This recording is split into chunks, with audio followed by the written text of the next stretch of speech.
Welcome back. My name is Atisha, lecturer from Praveen Patel College of Diploma Engineering and Technology. Today we will see the further practicals of CPH, that is practical number 6. So practical number 6 is installation of operating system Linux family.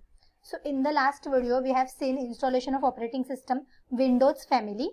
So Linux family, some people has Linux operating system also. So what is the advantages of having Linux operating system is it is more secure. First is it is more secure than a Windows. Okay, so if you are using Linux, it is difficult to operate, but it is more secure. The first question is mention Linux file system. So Linux has only one file system, that is Unix file system. Okay, like in a Windows we are using FAT16, FAT32, NTFS file system for hard disks for storing a data. But in the Linux, we only use the Unix file system for storing a data. Now the second question is, name Linux operating system with its specification. So Linux operating system also has a specification, like same specification, 32-bit Intel Pentium processor, right, 512 MB of RAM. So Linux require less RAM than Windows operating system. If your Windows has 4 GB RAM, then Linux operating system can only operate in the 512 MB of RAM also. So Linux require less size of RAM. Graphics card can be NVIDIA. So these are the specifications of Linux operating system. Now the next practical is practical number 7, that is troubleshooting a hard disk. So how to troubleshoot a hard disk? Troubleshooting means finding out the errors in the hard disk. Okay, your hard disk can have error, and because of that error we can't copy a data, we can't paste a data, we can't open a new file, we can't store a data. So these are the errors in the hard disk. We need to troubleshoot it. Now the first question is, state the command used for checking a disk error. So how to check the disk error? Now the first of all, disks are this local disk C, D, that are the partitions of hard disks, right? So these are the disks also. If your disk is not working properly, then we need to troubleshoot it, right? If your local disk C is not storing the data, if not copying the data, then you need to troubleshoot it for finding out the error. So how to check this? As the question, which is the command which is used for checking a disk error? So that is a chkdsk command, that is check disk command. Now how to use it? Just go to the start menu, press here CMD, that is command prompt. Now just right click on it, go to run as administrator, and now here you need to press yes. Now here we need to be an administrator for checking a disk. You can't be a user, so always run as an administrator.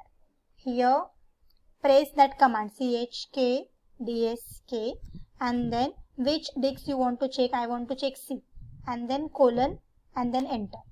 So it will start checking a disk. If it has errors, then it will check. So the type of file system is NTFS. First of all, it will say the type of file system you are using for local disk C is a NTFS.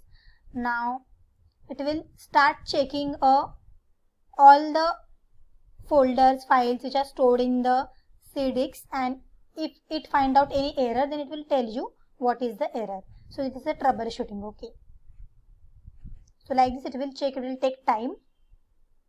Now the next is write name of antivirus software. So antivirus is used to remove the virus. Now there are so many antiviruses you are using, so I wrote one name, that is QuickHelp.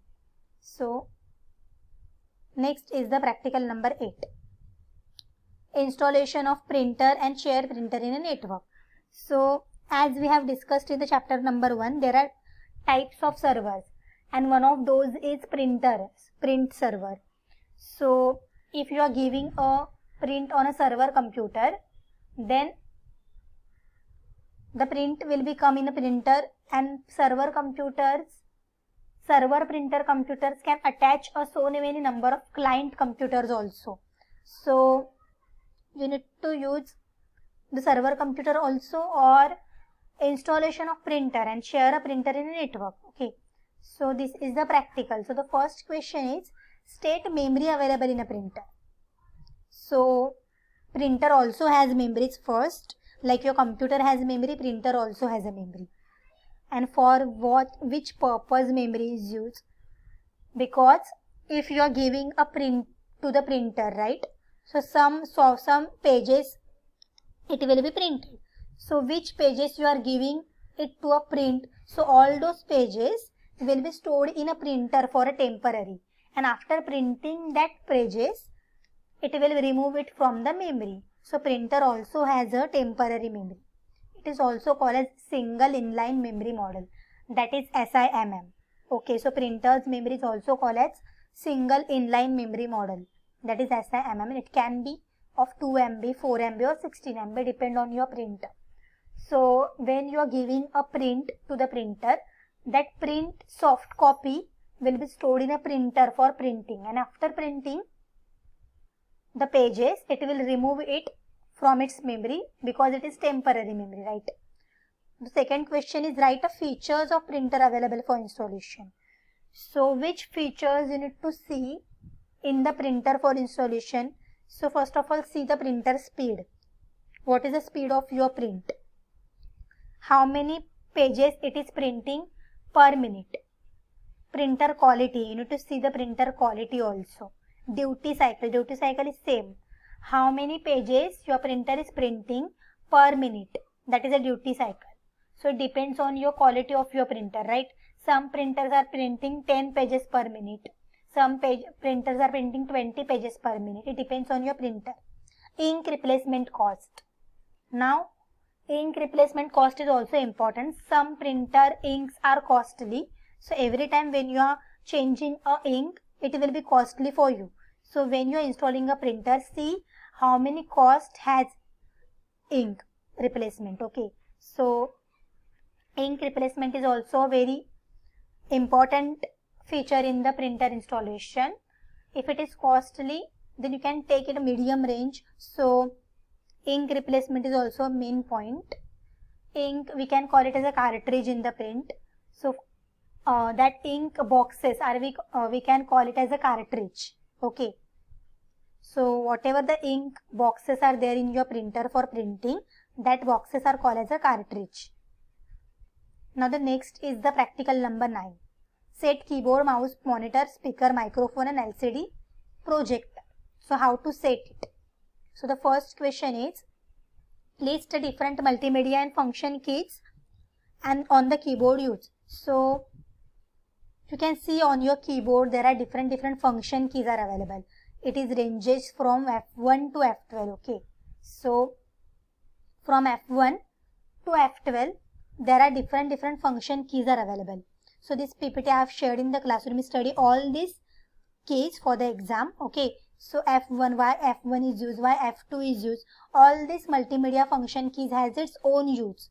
Okay, so there are different keys F1 to F12 are available in the keyboard. There are different keys are available, but the function keys are F1 to F12. Okay, now the next step is list steps to change the monitor resolution. So how to change the monitor resolution? Like clicking on the control. Resolution means monitor's brightness. Okay, so go to the control panel, then go to the appearances and personalization, and then here there are different options are available. Okay, so this is the options we need to use, and then just here appearances a personalization. Read this all the things like changing the font settings, file explorer options. These are all the appearances and personalization. Okay, options are available in your PC.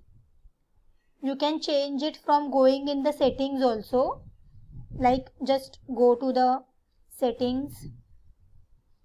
Here also it is came display, and from here also you can change the settings like brightness and all those things. So if you want to increase the brightness, just increase it of your according to your choice. Okay, here different resolutions. You want how many resolution? More number of point in the resolution means better resolution. Less number of point means less resolution. It will be not be clear. Okay, so these are the personalization options are available in your computer. Now the next is the practical number 10, that is switch mode power supply. So first of all, switch mode power supply is used to give the power to your computer.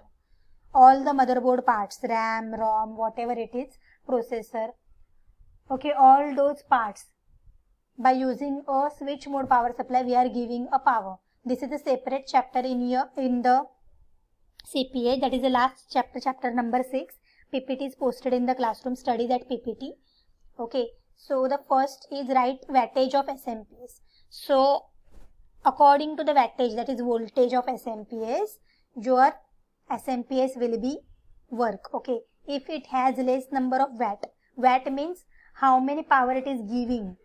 Okay, if it is less number of power, then your computer will be working slowly. If it is high number of power, then your computer will be working fast. So the according to the voltage, it will be work.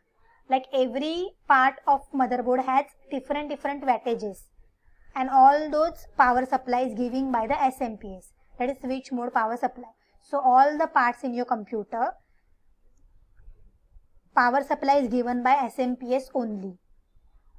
Okay, so SMPS should be chosen keeping in view the load that has been put on your computer.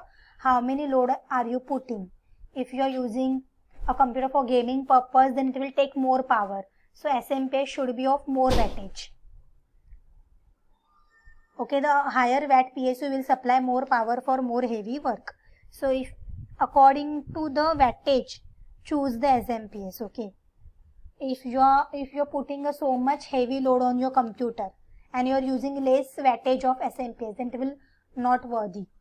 Second question is, state how many power outlets on motherboard. So power outlet means power connector. So you are using a SMPS. So SMPS, you are connecting it to the power connector, right? Where you are connecting a SMPS to the power connector. So power connector can be a 24-pin power connector in the motherboard. We have studied in the motherboard chapter also. Okay, so 24-pin is the normal power connector we are using. So in the 24-pin power connector, we are connecting a SMPS for giving a power supply. Okay, so further practicals we'll study in the next video. Till then, thank you.